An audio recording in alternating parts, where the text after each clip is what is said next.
शांति। आज बाप दादा की अव्यक्त मुरली 23/1/1975 की देखेंगे। हेडिंग है स्वमान की सीट पर सेट होकर कर्म करने वाले ही महान। सर्व आत्माओं के परमपिता परमात्मा शिव बाबा बोले, जैसे बाप दादा के महत्व को अच्छी तरह से जानते हो, वैसे ही इस संगम युगी ब्राह्मण जन्म को व श्रेष्ठ आत्मा के अपने श्रेष्ठ पाठ को इतना ही अच्छी रीति से जानते हो। जैसे बाप महान है, वैसे ही बाप के साथ जिन आत्माओं का हर कदम व हर चरित्र के साथ संबंध व पाठ है, वह भी महान है। इस महानता को अच्छी रीति से जानते हुए हर कदम उठाने से हर कदम में पद्मों की प्राप्ति स्वतः ही हो जाती है, क्योंकि सारा आधार स्मृति पर है। स्मृति सदा पावरफुल और महान रहती है, या कभी महान और कभी साधारण रहती है। जो जैसा होता है वैसा ही वह सदा स्वयं को स्वतः ही समझ कर चलता है। वह कभी स्मृति तथा कभी विस्मृति में नहीं आता। ऐसे ही जब आप उच्च ब्राह्मण हो, विश्व में सर्वश्रेष्ठ आत्माएं हो और विशेष पाठदारी हो, फिर अपने इस अंतिम जन्म के इस रूप की, अपनी पोजीशन की व अपने ऑक्यूपेशन की स्मृति कभी विशेष और कभी साधारण क्यों रहती है? बार बार उतरना और चढ़ना क्यों होता है? क्या इसके कारण को समझते हो? जबकि निजी स्वरूप है और जन्म ही महान है, तो अपने जीवन की और जन्म की महानता को भूलते क्यों हो? भूलना तब होता है जबकि पाठ बजाने के लिए टेम्पररी रूप बनाया जाता है। निजी रूप न होने के कारण बार बार स्मृति विस्मृति होती रहती है। यहाँ क्यों भूलना होता है? देहाभिमान के कारण। देहाभिमान क्यों आता है?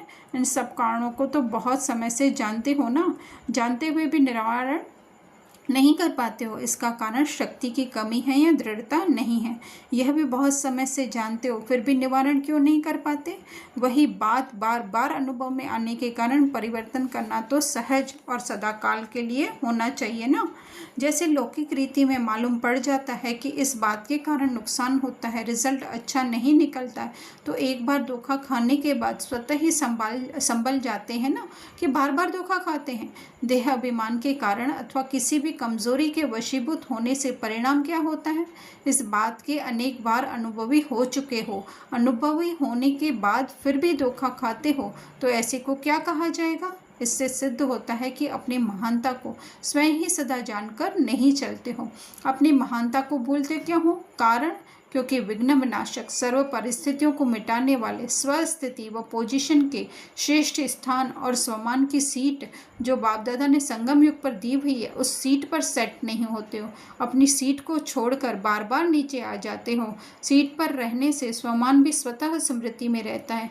लौकिक रीति भी कोई साधारण आत्मा को सीट मिल जाती है तो स्वमान ही पड़ जाता है, उस नशे में स्वतः ही स्थित हो जाते हैं। ऐसे ही सदा अपनी सीट पर रहो तो स्वमान निरंतर स्मृति में रहे। समझा?